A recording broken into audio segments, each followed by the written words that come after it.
সম্প্রতি ঘটে গেল দক্ষিণ এশিয়ার ইতিহাসে অন্যতম বড় আকাশযুদ্ধ। যুদ্ধ করল দুই প্রতিবেশী দেশ ভারত আর পাকিস্তান। হামলা পাল্টা হামলা, উত্তেজনায় কাঁপল পুরো উপমহাদেশ। আর ঠিক তখনই দূরে বসে কেউ একজন কৌশলে হাসছিল। যুদ্ধের উত্তাপ এখন কিছুটা কমেছে, উভয় পক্ষই যুদ্ধ বন্ধের সিদ্ধান্ত নিয়েছে। আলোচনা চলছে এই সংঘাতে দুদেশের লাভ ক্ষতির পাল্লা নিয়েও। তবে বিশেষজ্ঞদের মত, পাক ভারতের হামলা পাল্টা হামলার ঘটনায় লাভবান দুজনের একজনও হয়নি, হয়েছে অন্য কেউ।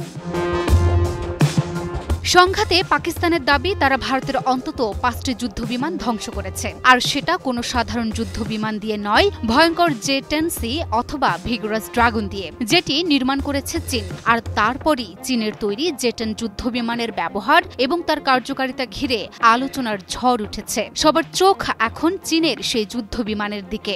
চীনা যুদ্ধবিমানের সফলতা সামনে আসায় আন্তর্জাতিক বাজারে বেড়েছে চীনের সমরাস্ত্রের চাহিদা।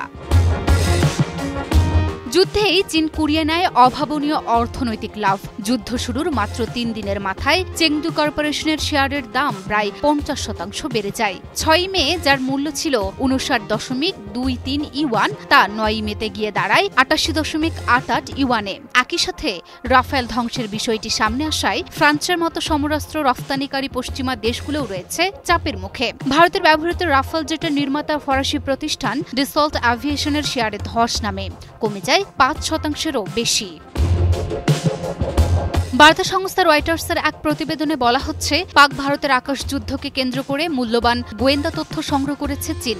একই সাথে এ সংঘাতে চীনা যুদ্ধ বিমান ব্যবহার হওয়ায় নিজেদের সামরিক প্রযুক্তি ও যুদ্ধ বিমানের সক্ষমতা যাচাইয়ের বিরল সুযোগ পেয়েছে দেশটি। বিশ্লেষকদের মতে এটাই প্রমাণ করে যে আসল যুদ্ধক্ষেত্রেই পরীক্ষিত অস্ত্র সবচেয়ে বড় বিজ্ঞাপন।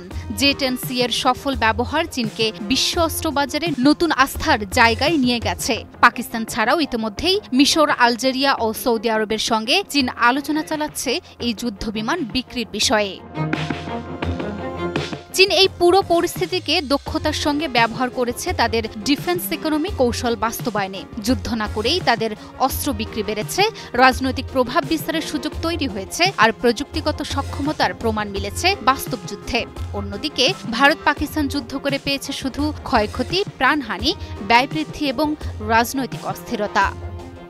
Desk report, news 24।